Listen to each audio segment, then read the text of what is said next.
Okay folks, if you've made it this far, before we start cutting metal, I'm going to ask you to take one final leap of faith with me and embrace your inner pool noodle.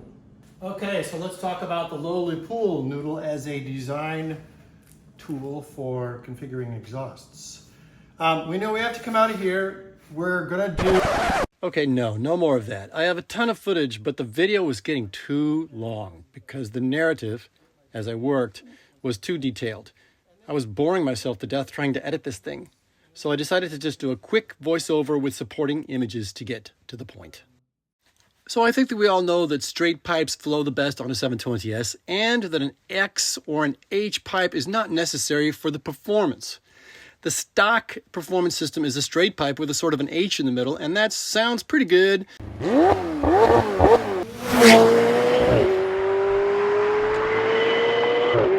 And flows great.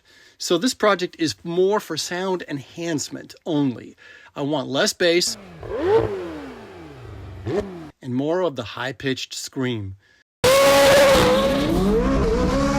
Most aftermarket McLaren 720S configurations have barely any mixing and a super tight bend to save the material and the weight, but they do sound good. I do worry a bit about the flow on these because of the tight bends. I actually bought one from SRM Motorsports on eBay, and I plan to compare the sound to what I make and of course post that video. These others have looser bends, which might flow better, but still not that much more mixing. This Gentani one-off for daily driven exotics sounds the most like what I am going for without the flames, since I'm keeping my cats. I've done various exhausts in the past. For the C8 LT2 Corvette, I was forced to do a short X mix because of the space.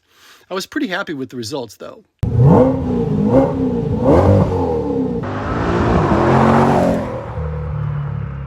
For an old 2003 BMW V12 760 Li, I had all the room to do a long mixing chamber and had better results at coaxing out some highs without impeding the flow.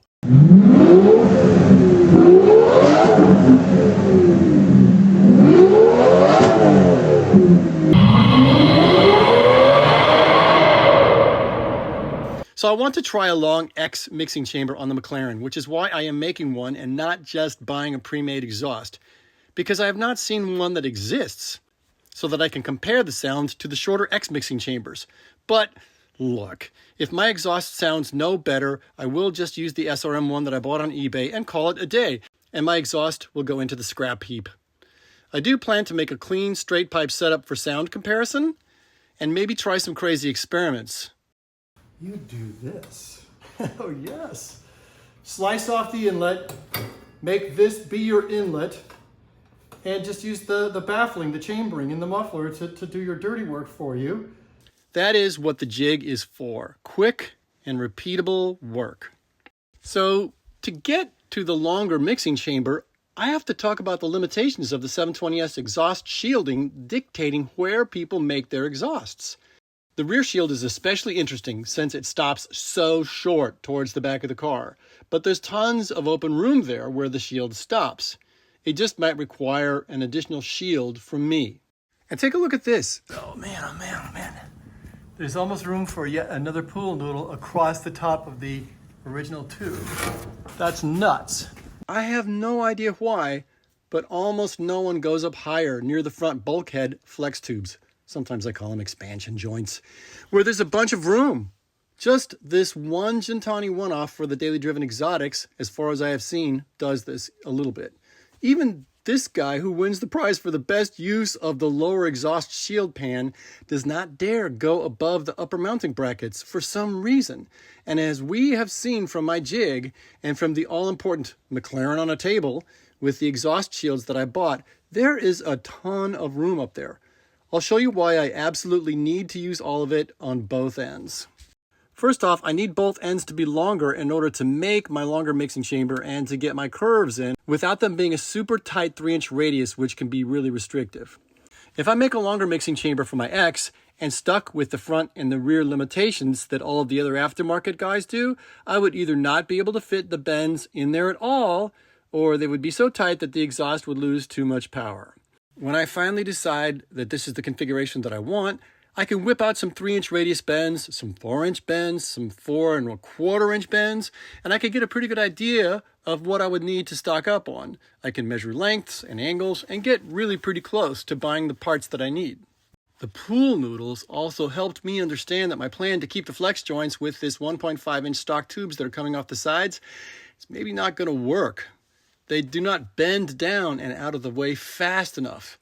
I think it's time for me to take everything apart, take the Pool Noodles out, cut a shorter version of these. I'm going to keep these and I'll get another muffler and chop them off right there so that I can just dive as quickly as I want to and see if that helps out my situation with the noodles. Okay, man, this is the best cutting jig ever. Basically just cut another muffler, and all I've got are just the expander joints, which is what I want. Take all the rest of the stuff away, put it in the corner. And imagine, if you need to get out of the way, you can do stuff like this. I mean, not that I'm gonna go this extreme down. Okay, with that said, let's see where we are with the Pool Noodles. Okay, I think we have our configuration. What this is a very, very strong, positive suggestion for what could be done. What I've done is I put a little standoff in here. That's about all the closer I'd ever want to get with these tubes. I use these little standoffs for other stuff too. Basically, we're coming up pretty close to where the two front, mounts would go, which is fine. There's tons of headroom. We got to get away from this wall right here. That's probably the closest impingement point we've got. And the Pool Noodles themselves, they're pretty springy, so I could actually get that to come away a little bit more if I wanted to. We want it to not touch down here, that's fine. We want it to sort of tuck in down here. What I did was I literally just bent the wire and it kind of pulled this down. Spacing up here is pretty good. This can be brought down even more and curled back up again and then around. No problem, it is close. You can see that the standoffs still make it so it's not gonna touch up here. Over there is the worst potential impingement on both sides. I don't think there's anything over here that's necessarily going to cook if it's really close. You just don't want it touching and going and rattling while you're driving, which would suck. Look at all that space down there that doesn't get used. All that space. That's where actually those two smaller tubes might go and do a funny thing if I decide to do them. If I did decide to do the funny thing, the tube would come out of there and then come up through here and join back in probably right about here and right about here. We'll see. But in the meantime, this would be my choice for a big X pipe with a large sort of mixing chamber in the center. And it looks like it would work. So basically what I'd do is just make a bunch of movies of this, take a few measurements, and I'd start cutting some tube. I will tell you the truth. What I would do when making this thing, I would make this first.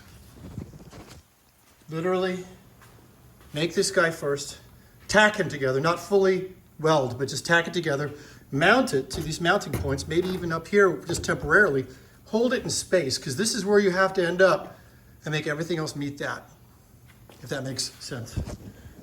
The project has progressed quite a bit since I did the Pool Noodle mock-up. Stainless is getting cut. The mock-up in stainless has begun.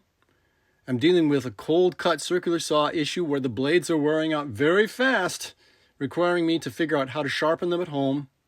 And I bought 2 insulated refrigerator containers, which I've always wanted to do.